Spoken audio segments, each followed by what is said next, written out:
that they'll try to play that one out. Interesting. Very interesting. Well, it looks like I missed a lot of action by staying out of there. I know, you should come to chat. But if I came into chat, then those people would leave. And then they'd come back in after I left. It's not like I'm going to encounter that. Okay. We got 9 days left. Yes, we do. Or less. Okay. Yes. Maybe 8 days and 10 hours. We have however long I choose to stay here or I'm gone. Yes. Yeah.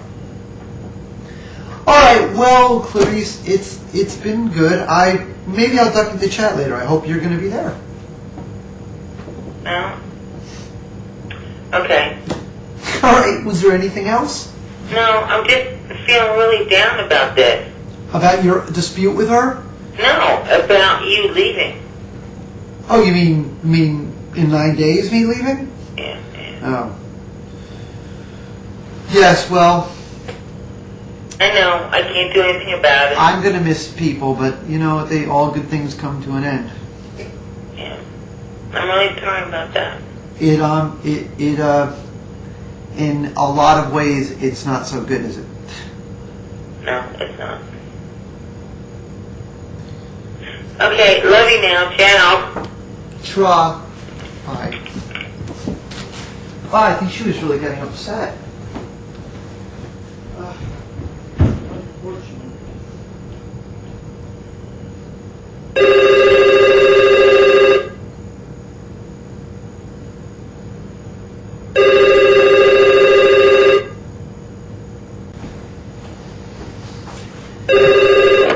Oh. I don't remember telling you to walk away from the phone.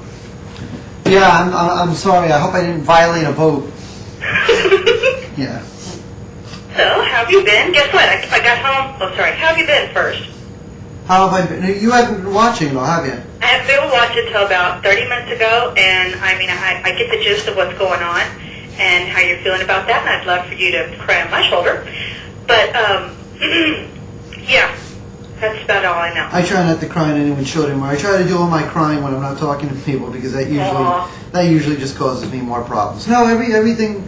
I would just say to you, everything is fine, and you can roll your eyes and know that that's not true. Everything's fine. Everything's fine? Yep, it's all good.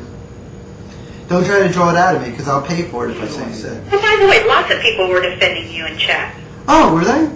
Yes. Oh, she said they were just sort of hanging around. They're just really into her conversation with her and wasn't, really watching everything else. So that's what happened. She was just Kim came in and just started. Yeah, and she was Kim. She did what she always does. She pushed people's buttons, and people that don't know that let their buttons get pushed. Well, I don't blame the victim. Besides, I can understand her doing that when she was an employee, but... I think she was just bored. Well, that's a stupid thing to do if you're bored. Agreed, mostly, but whatever's close to your vote, you know what I mean? No, I'm not. I don't subscribe to that philosophy. Besides, I think she was doing a favor for somebody. I think someone said, "Hey, do me a favor." Hey, maybe you're right. Maybe that something is building. Yeah. It's usually how it happens, Absolutely. I need to call you this afternoon at 4 o'clock because I knew something was going to be happening. I think she's going to. I think she's going to call tonight, or someone's going to call. There's going to be some shtick. Who knows? Yeah. The problem is I just don't care, at least about those things much anymore, because I just know whatever they're saying to me is just, Are the same? It's just, who knows if it's true or not. It's like it's manufactured. It's like a whole production. I'm not talking to a person anymore. I'm talking to a strategy. I'm talking to a plan. Right.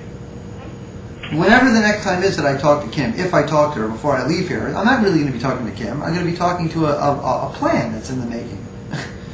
Well, you might. You might be. Yeah. At least if it does happen, you're fully prepared and ready for it. Well, yeah. Ready. Maybe not prepared, but definitely ready. As far as what's going on, what you've learned today that's going on, yeah. Isn't it better knowing than not knowing?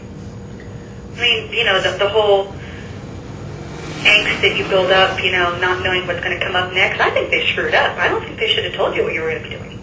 That kind of blows a little bit, doesn't it? Who knows if there isn't something else? I don't know. Who knows? Well, You're a fool. what? I don't think you're a fool. Oh, well, that's kind of you to say. I don't think you even believe that, but it is very, very nice of you to say. It does make me I feel do not a think little- you're a fool, Kieran. I think you're a grown-ass 35-year-old man, and you've been through you may not be the same thing as I have or anybody else has, but you've been through your own friggin' life, and you're not a baby. And you don't act like a baby. Well, I just saw an interview with Charles Schultz before he passed away, and I just started reassessing my entire life. What am I doing here? Anyway, You're doing what the next portion of your life was supposed to be.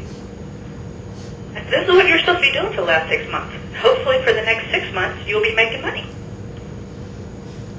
I don't know how I'm going to be doing that, but all I ever really wanted to do is be a writer and a cartoonist, and I haven't succeeded really very much in either one of those areas. So. Really? Because it seems to me as though you've been writing and cartooning for a lot of years.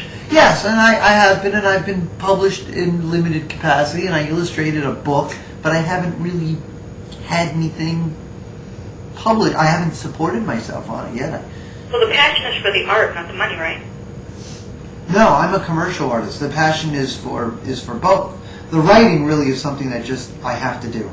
And I have to draw. And I draw and write for myself all the time. But there's a whole commercial angle to it. And I would like to be able to support myself doing these things. Well, I mean, it's multifaceted. right. So you haven't failed in the whole mission. You've just failed in one small area. Well, it's a large area. Yes, and I have failed in that area. It's As of unfortunate. such, doesn't mean that it's going to be forever. I mean, you've made some pretty good contacts, and you've learned a lot of things, and you already know plenty of people. My God, you know who? What, you mean through here? No, just people. You know who you need to talk to.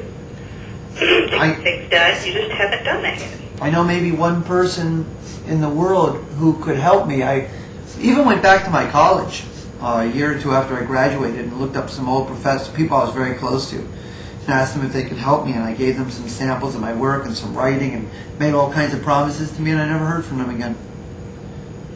See, were you persistent? I was as persistent as I possibly could be. I mean, there's only so many times you can call and leave messages and go and visit the school, and I mean, there was one guy who had a creative work group that he started doing on the weekends, and I started traveling into the city every Saturday just to go to his group, so I thought maybe I could network there, maybe he could help me. You become part of an agency? What's that? Do you have to pay to become part of an agency, to have an agent? Yes, you do. I've never had an artist rep. I've never gone that route. Maybe that's where you need to start looking. Because they know exactly who and how. I've never thought of that. I've never thought of having an artist represent. I've tried to get literary agents, and I've come very close, and I actually got screwed over pretty bad there. But I've never gone to an artist agent. No. Nope. Well, I guess you're just going to have to go back in time and just start submitting the crap out of your stuff again. Yeah, that's what I will. Of course, that's what I'll continue to do, and that's what I've always done. I'll just do it again. What else can I do?